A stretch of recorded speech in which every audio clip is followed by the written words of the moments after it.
Hello class. Welcome back बच्चों। लो प्यारे बच्चों, स्टार्ट कर रहे हैं नया lecture.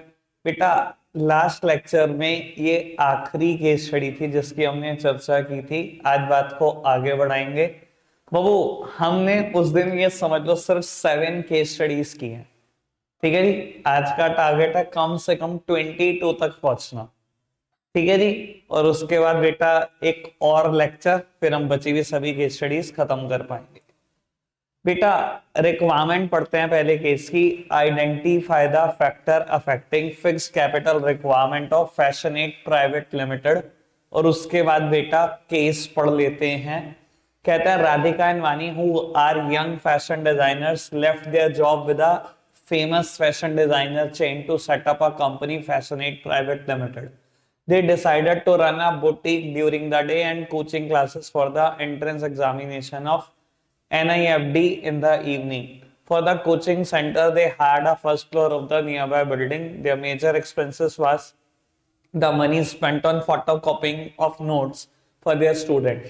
They thought of buying a photocopier, knowing fully that their scale of operation was not sufficient to make full use of photocopier. In the basement of the building of Fashionate Private Limited, Praveen and Ramesh were carrying on a printing and stationery business in the name of Neo Prints Private Limited. Radhika approached Praveen with a proposal to buy a photocopier jointly, which would be used by both of them without making separate investment. Praveen agreed to this.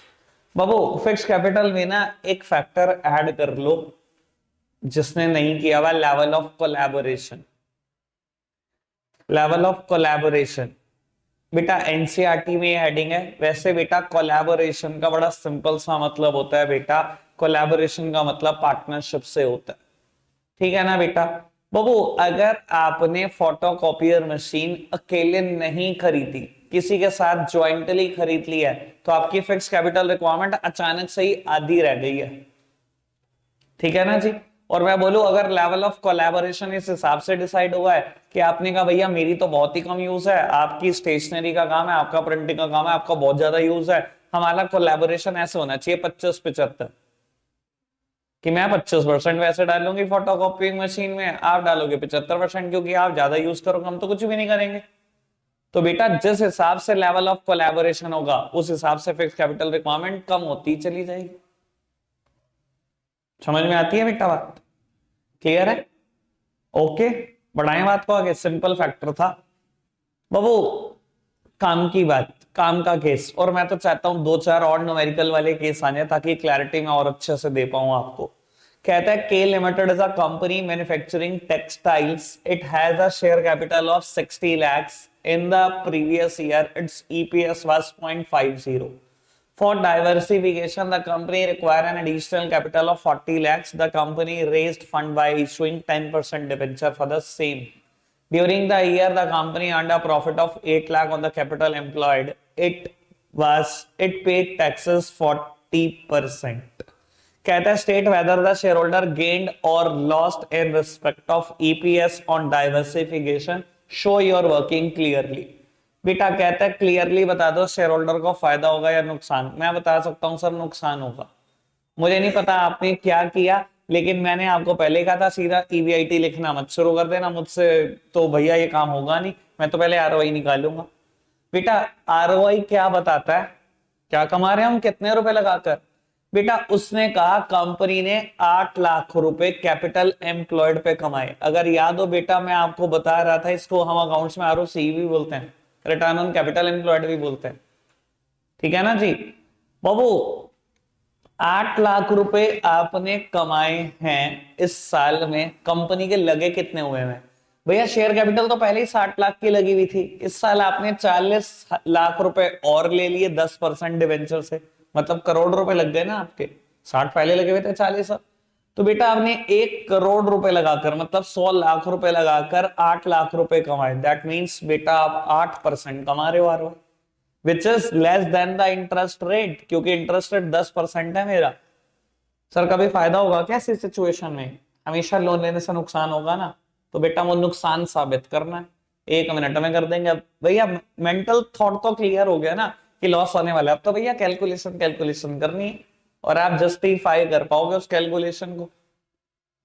ठीक है ना जी। बाबू calculation फटाफट से मैं इनकी दिखा देता हूं। भैया ईबीआईटी आपका 8 लाख है, इंटरेस्ट रेट 40 लाख का डेट लिया आपने 10% पे, 4 लाख का इंटरेस्ट, बचा 4 लाख, टैक्सेस दे दिए 40%, बचा 240।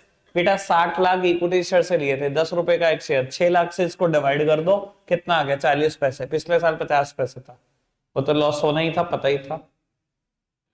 ठीक है जी। बाबू बी पार्ट भी था इस क्वेश्चन में, also state any three factors that favors the issue of debenture by the company as the part of its capital structure। बेटा 3 फैक्टर जो डिबेंचर का फेवर करते हो, मतलब डेट का फेवर करते हो सर हैं। हमने डेट के 4 फायदे पढ़े हुए हैं भाई। फ्लोटेशन कॉस्ट का पहली हेडिंग लिख देना, फ्लोटेशन कॉस्ट। दूसरा बेटा टैक्स सेविंग का नाम एनसीईआरटी में टैक्स रेट है, परसों भी बताया था। आप क्या लिखोगे, टैक्स रेट, और फिर बेटा कंट्रोल। समझ में आती है बेटा बात, क्लियर? चलो जी बढ़ाते हैं बात को आगे। बाबू सिंपल केस है, कुछ खास नहीं है इस केस में, 1 मिनट में आपको खुद से समझ में आ सकता है। बैच में मेरा एग्जांपल भी यही था, पढ़ना जरा।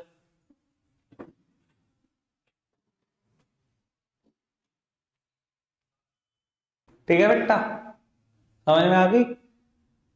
सर टेक्नोलॉजिकल अपग्रेडेशन, ठीक है ना, कंप्यूटर में become obsolete sooner than furniture.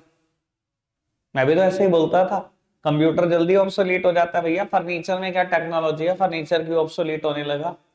ठीक है जी। बाबू डायरेक्ट केस है ये, इसको तो पढ़ने की जरूरत नहीं है। Discuss any 5 factor that will help in taking this decision. और बेटा अगर शुरू की 2 लाइन पढ़ लो तो क्या है, कंपनी ने 50 करोड़ का डिविडेंड बांटना है, तो बेटा फैक्टर फैक्टरिंग डिविडेंड डिसीजन है, डायरेक्ट क्वेश्चन है, ऐसे नहीं आते भैया। ये तो बहुत बड़ा मुकालता है बाबू। इस क्वेश्चन में ना बुक का आंसर मत पढ़ना, बुक गलत है। मैंने खैर बहुत सारा कुछ तो लिख ही दिया इसमें, एक बार आप पढ़ लो, लेकिन मुझे एक फैक्टर बताना है। ठीक है ना, फैक्टर अफेक्टिंग डिविडेंड डिसीजन में एक फैक्टर ऐड कर लो, कॉन्ट्रैक्चुअल कॉन्स्ट्रेंट्स। कॉन्ट्रैक्चुअल कॉन्स्ट्रेंट्स, ठीक है जी, ये फैक्टर है कॉन्ट्रैक्चुअल कॉन्स्ट्रेंट्स, ऐड कर लो, समझाऊंगा मैं। एक बार आप पूरा केस खुद से पढ़ रहे हो, पूरा केस खुद से पढ़ो। वो केस पढ़ा अपने, बुक का आंसर देखोगे तो भैया विश्वास से उड़ जाएगा पढ़ाई से। पता नहीं क्या क्या ही लिखते हैं, कहां कहां से लिखते हैं। कहता है it has been consistently earning good profit for many years. Sir कई सालों से लगातार अच्छा प्रॉफिट कमा रहे हैं, स्टेबिलिटी ऑफ अर्निंग दिखाई दे रहा है फैक्टर। आगे बढ़ाओ जी, यहां पर है there is availability of enough cash in the company, cash flow position is also good, cash flow position. बेटा कहता है good prospects for growth in future, growth prospects, 3 adding.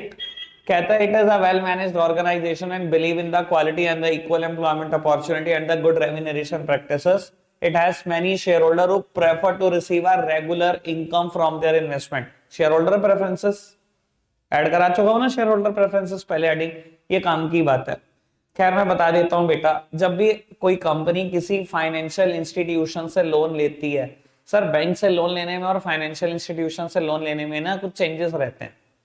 ठीक है ना, फाइनेंशियल इंस्टीट्यूशन से जब आप लोन लेते हो तो बेटा वो रेस्ट्रिक्शन लगाते हैं 2 आपके ऊपर। वो क्यों लगाते हैं, क्योंकि बेटा कॉमर्शियल बैंक से आप कुछ करोड़ तक के लोन की बात कर सकते हो। जब हजारों करोड़ में लोन की बात आती है तो आपको अप्रोच करना पड़ता है एक ही चीज को, बेटा वो फाइनेंशियल इंस्टीट्यूशन, सबसे पहली बात। और जब आप कई हजार करोड़, 15-15 हजार करोड़, 1-1 लाख करोड़ का लोन मांगते हो तो बेटा फाइनेंशियल इंस्टीट्यूशन आपके ऊपर 2 रेस्ट्रिक्शन लगाते हैं। पहली रेस्ट्रिक्शन कि आप फाइनेंशियल इंस्टीट्यूशन से लोन तो लोगे, लेकिन उनका एक पर्सन रिप्रेजेंटेटिव बनकर आएगा जो आपके बोर्ड ऑफ डायरेक्टर के साथ बैठेगा, जिसको नॉमिनी बोर्ड ऑफ डायरेक्टर बोलोगे आप। हमेशा बोर्ड मीटिंग में जाएगा, हमेशा सुनेगा डायरेक्टर क्या करते हैं पैसे का, देखेगा कहीं आपके पैसे बेरान ना हो जाए। इतनी ह्यूज अमाउंट लोन मांगी है तो बियर करो। दूसरी बात बेटा, ये वैसे 11th का मुद्दा है जो मैं बोल रहा हूं। दूसरी बात बेटा, ये जब लोन एग्रीमेंट साइन होता है तो लोन एग्रीमेंट में एक वो डाल देता है क्लॉज, इसी को बोल रहे हैं कॉन्ट्रेक्चुअल कॉन्स्टेंट। उस क्लॉज में क्या लिखा होता है, उस क्लॉज में लिखा होता है कि कंपनी ने अगर प्रॉफिट जनरेट कर भी लिया तो आप बिना फाइनेंशियल इंस्टीट्यूशन के अप्रूवल के डिविडेंड नहीं बांटोगे। लाख करोड़ उसके लिए, उसके पैसों से धंधा चला रहे हो, उसके पैसों से अगर कुछ कमा लिया तो डिविडेंड बांटते रहोगे, राजा बन के घूमोगे, फिर तो तुम सब कुछ कुछ कर लोगे। लाख करोड़ तुमने उसका देना है भैया, बिना मुझसे से डिविडेंड नहीं बांट सकते। जो कुछ कमा रहे हो वो तो कह रहा मुझे दो पहले तो वापस। इसे ही बोलते हैं कॉन्ट्रैक्चुअल कॉन्स्ट्रेंट, कॉन्ट्रैक्ट से कॉन्स्ट्रेंट लगाना। समझ आती है बेटा बात? अब पढ़ दो, शायद ये बात मैं क्लियर कर पाया हूं।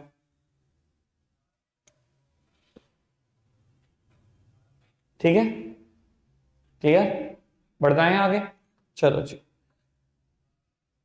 बाबू। अब अगले 5 क्वेश्चन 1-1 मिनट के क्वेश्चन है, समझ लो बेटा ये कैसे खत्म करने हैं अगले 5 क्वेश्चन। बेटा कहीं ना कहीं आपको बोलेगा कोई पर्सन है ये बिजनेस रन करता है, उसकी फिक्स कैपिटल रिक्वायरमेंट है, उसकी वर्किंग कैपिटल रिक्वायरमेंट बता दो। भैया वो जो भी बिजनेस रन करता है, आप नेचर ऑफ बिजनेस तक पहुंच जाओ।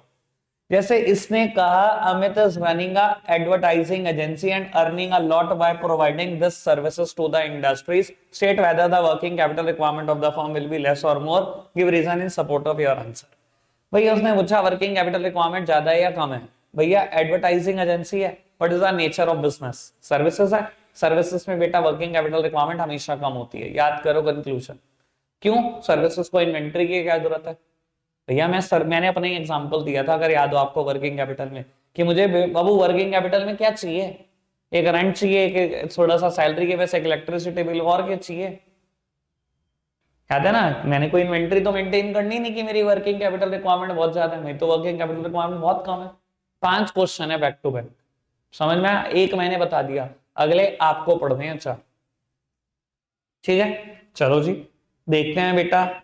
आराम से पढ़ना, बिल्कुल आराम से, पहले पूरा केस पढ़ दो, जल्दी मत करना। वो परचेज और सेल ऑफ आइसक्रीम, मतलब ट्रेडिंग में हो, और क्या पूछा था? वर्किंग कैपिटल रिक्वायरमेंट सर कम होगी क्योंकि मैन्युफैक्चरिंग की सबसे ज्यादा होती है। उसके बाद वो कह रहा है कि आप मैन्युफैक्चरिंग स्टार्ट करना चाहते हो, अपनी खुद की आइसक्रीम फैक्ट्री, मतलब अब आप मैन्युफैक्चरिंग में आना चाहते हो।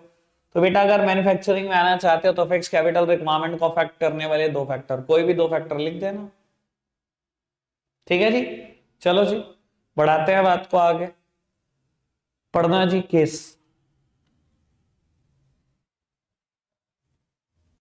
बेटा ट्रांसपोर्ट का बिजनेस है, again service sector, working capital requirement पूछी गई है कम।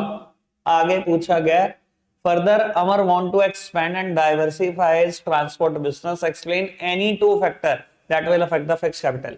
वो तो कहता है कोई भी 2 लिख दो, पर मैं कहता हूं अगर आपने ये बात बोल ही दी है मैं तो यही फैक्टर बना दूंगा। आपने कहा एक्सपैंड कर रहा है बिजनेस, स्केल ऑफ ऑपरेशन बढ़ा रहा है, आपने बोला डाइवर्सिफाई कर रहा है, डाइवर्सिफिकेशन, मैं तो ये 2 फैक्टर लिख दूंगा फिक्स कैपिटल को अफेक्ट करने के। ठीक है जी, फिर नहीं हो पता, फिर क्या होता है? स्केल ऑफ ऑपरेशन तो एज इट इज रह जाता है, डाइवर्सिफिकेशन में भी रिक्वायरमेंट बढ़ेगी, वर्किंग में भी चाहे, क्योंकि सेम रॉ मटेरियल तो नहीं होगा ना। मान लो आप अभी टेक्सटाइल मैन्युफैक्चर करते हो, ये आपका बिजनेस है, और कल को आप सोच रहे हो कि मैं मेडिसिन बनाऊंगा, तो भैया डाइवर्सिफिकेशन में वर्किंग कैपिटल रिक्वायरमेंट भी तो बढ़ेगी, क्योंकि इन दोनों का रॉ मटेरियल कोई सेम थोड़ी है। टेक्सटाइल और medicine raw material is not the same, working capital requirement भी बढ़ेगी।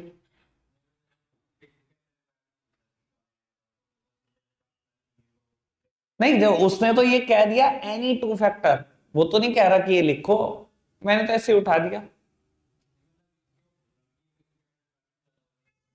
किसकी? बाबू सर्विस सेक्टर है वो, इन्वेंट्री तो नहीं मेंटेन करनी, वर्किंग कैपिटल रिक्वायरमेंट कम है। अगर फिक्स कैपिटल रिक्वायरमेंट की बात है, उसने ये भी बोल दिया ना कि वो डाइवर्सिफाई करना चाह रहा है ट्रांसपोर्ट बिजनेस से, मतलब कोई दूसरा बिजनेस खोलना चाह रहा है ना। डाइवर्सिफिकेशन पे क्या होता है, रिक्वायरमेंट तो बढ़ती है ना, बस तो नहीं चलेगी ना हर जगह पे, धंधा कुछ भी कर रहे हो आप चेंज। ठीक है जी, चलो बढ़ाते हैं बात को आगे। बाबू मेरे को लग रहा है ये क्वेश्चन बिल्कुल सेम है, बस यहां पर बात यह है कि मैन्युफैक्चरिंग गारमेंट्स, गारमेंट्स मैन्युफैक्चर करता है, बात वही है, एक्सपैंड करना है, डाइवर्सिफाई करना है। ठीक है जी। लेकिन अगर गारमेंट्स की मैन्युफैक्चरिंग में हो आप, तो वर्किंग कैपिटल रिक्वायरमेंट ज्यादा होगी या कम? ज्यादा होगी। क्यों? क्योंकि मैन्युफैक्चरिंग है। लास्ट वन, पढ़ना फटाफट से।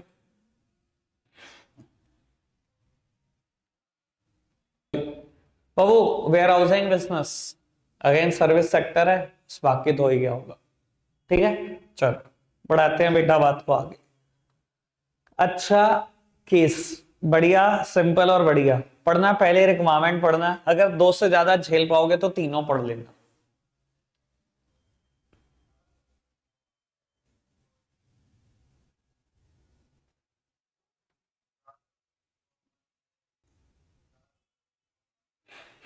रिक्वायरमेंट पढ़ी, तीनों पढ़ ली। चलो केस पढ़ते हैं एक बार, फटाफट से पढ़ना है जरा। चलो बेटा आखिरी की चार लाइन पढ़कर तो मुझे ऐसा लगा जैसे मेरी भाषा ही बोल रहे हो। आखिरी की चार line, he wants her that she should always invest time in identifying different available sources of finance and comparing them in the terms of their cost and the associated risk। पर याद है मैं एक बात बोला करता था फाइनेंशियल मैनेजमेंट से रिलेटेड, कि अच्छी जगह से पैसा लेना और अच्छी जगह पर पैसे को इन्वेस्ट करना। और अच्छी जगह क्या होती है पैसा लेने की? बेटा डिफरेंट अवेलेबल सोर्सेज, जहां से भी पैसा मिल सकता हो, कंपेयर करो in terms of cost, risk and the flotation cost. यहां से सबसे कम सबसे सस्ता लगे आपको, वहां से पैसा रेस करो और कहां इन्वेस्ट करो, where return is greater than the cost. देख लो बेटा, ये दोनों बातें जो मैंने अभी पढ़ी, ऑप्टिमम प्रोक्योरमेंट की बात है। और बेटा आखिरी दो ऑप्टिमम यूसेज की। कहता है similarly the finance need to be invested in the manner that the return from the investment exceeds the cost at which procurement has taken place. ठीक है ना, रिटर्न कॉस्ट से ज्यादा होनी चाहिए। यानी कि बेटा जिस कंसेप्ट की बात चल रही है वो कंसेप्ट बेटा फाइनेंशियल मैनेजमेंट है। और बेटा अगर इसके की ऑब्जेक्टिव को मुझे बताना है तो आपको याद होगा प्राइमरी ऑब्जेक्टिव एक ही था, शेयर होल्डर की वेल्थ को मैक्सिमाइज करना। ठीक है ना। और बी पार्ट कहता है name any two financial statements, ये तो किससे पूछ रहे हो, क्या पूछ रहे हो, which reflect the financial health of a business. Sir लिखने होंगे दो financial statement, profit and loss account, balance sheet, हो गया खत्म। पढ़ो जी। रिक्वायरमेंट पढ़ना चार चार हैं, जितनी झेल पाओ उतनी। वैसे बता देता हूं इन दोनों रिक्वायरमेंट का केस से कोई लेना देना नहीं है, तो पहली और चौथी पढ़ ही लेंगे, इकट्ठे ही पढ़ते हैं सारी। First one, comment upon the working capital requirement of Ghoom private limited with the help of the factors stated in the above para. पढ़ेंगे भैया जब पढ़ेंगे। कहता what kind of risk is the business subject to if its unable to meet its fixed obligation. Financial risk. Financial risk तो होता है बेटा inability of firm to pay its fixed financial charges like interest and the principal amount. ठीक है ना जी। अब वो C part, why is debt is considered to be the cheapest of all sources due to tax saving. क्योंकि वो tax save करा कर देता है, इसलिए वो डेट को चीपेस्ट सोर्स ऑफ फाइनेंस बोला गया। And last one, name and explain the decision that determine the overall cost of capital and the financial risk of an enterprise. Case नहीं पढ़ने की बात। सर कौन सा डिसीजन है जो इन बातों से इफेक्ट होता है कि कितनी कॉस्ट आ रही है और कितना फाइनेंशियल रिस्क है? Financing decision. उसमें तो सोच रहा होता हूँ कितनी कॉस्ट आएगी, कहां से पैसा लूं, उसमें तो सोच रहा होता हूँ मेरा फाइनेंशियल रिस्क ओवर ना हो जाए। तीन बातों का केस से कोई लेना देना नहीं था। सर ये वाली बात मैंने पढ़ाई हुई है, अगर आप ढंग से पढ़ोगे तो 1 मिनट की बात है बस पढ़ना। बेटा केस पढ़ा, मैंने समझाया था उस दिन लास्ट लेक्चर में एग्जांपल देके यही बात। बेटा अंधाधुन क्रेडिट दे रहे हैं, कहता है उन्होंने initially liberal credit policy follow करी। लिबरल क्रेडिट मतलब जो मर्जी आओ जितना मर्जी उधार ले जाओ। अरे इतना आसानी से उधार दोगे तो बेटा आपकी वर्किंग कैपिटल रिक्वायरमेंट तो बढ़ी जाएगी ना। आप दुकान पे 10 लाख का सामान लेकर आए, आपने कहा कोई नहीं जो मर्जी जितना मर्जी उधार ले जाओ। 10 कस्टमर है, 20 कस्टमर है, 10 लाख का माल साहब, फिर लेके आ गया 10 लाख का। सर लेते हो, अगर इतने आसानी से उधार बांटोगे तो आपकी वर्किंग कैपिटल रिक्वायरमेंट बहुत ज्यादा होगी। फैक्टर अफेक्टिंग यहां पर क्या होगा? Credit allowed.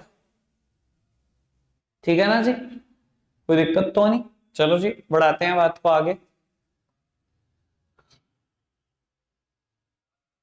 आप पढ़ोगे एक बार रिक्वायरमेंट भी और केस भी, जो समझ नहीं आएगा वो मैं बताऊंगा। स्टार्ट। केस करने से पहले बताओ, सी पार्ट का आंसर तो क्लियर है ना? कौन से ऐसे दो फैक्टर हैं जो डेट का फेवर करते हैं?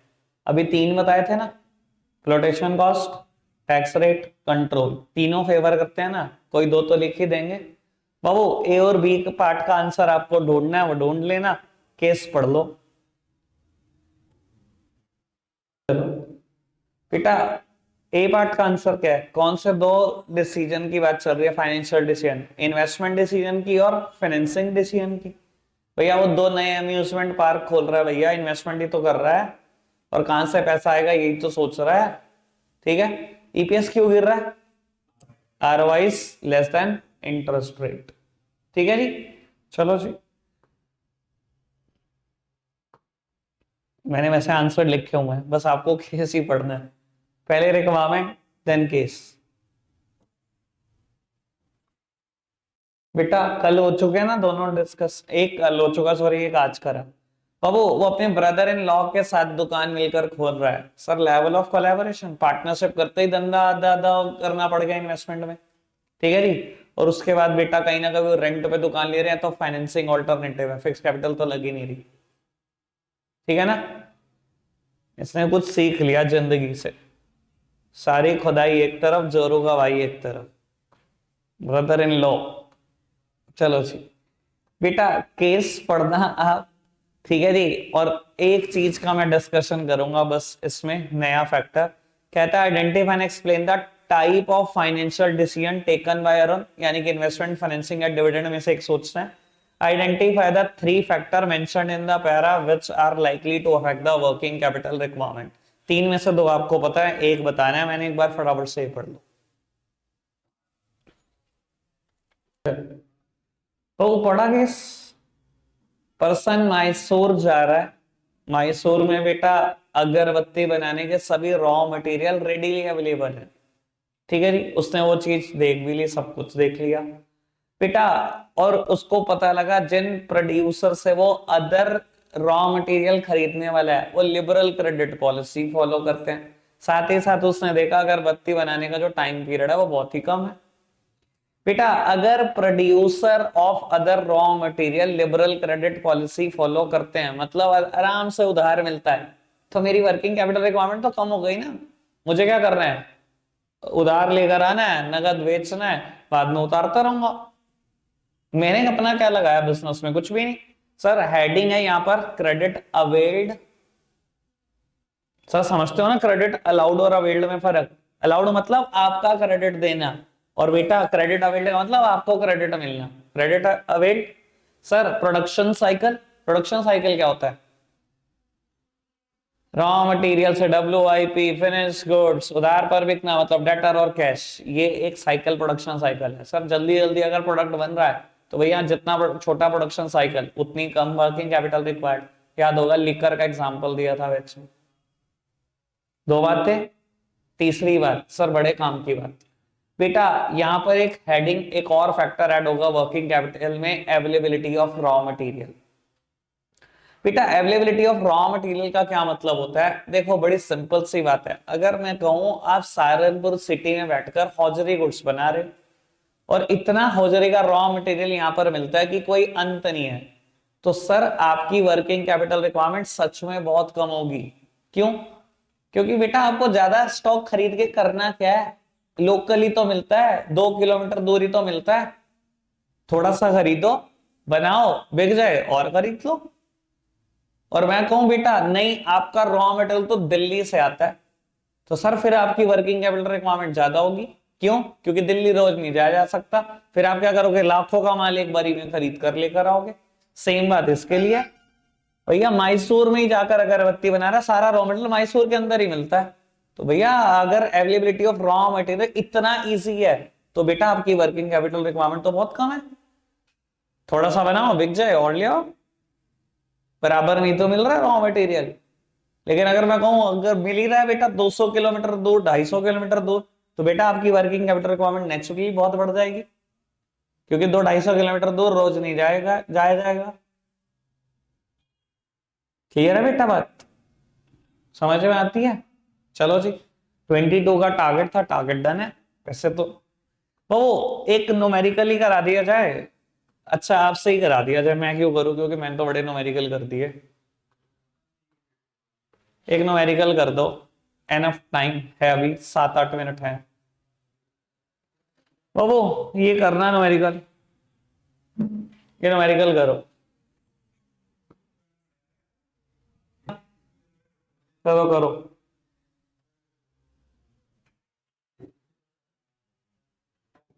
आकाश, लास्ट आज के लिए रखते हैं इतना ही है प्यारे बच्चों। Bye bye.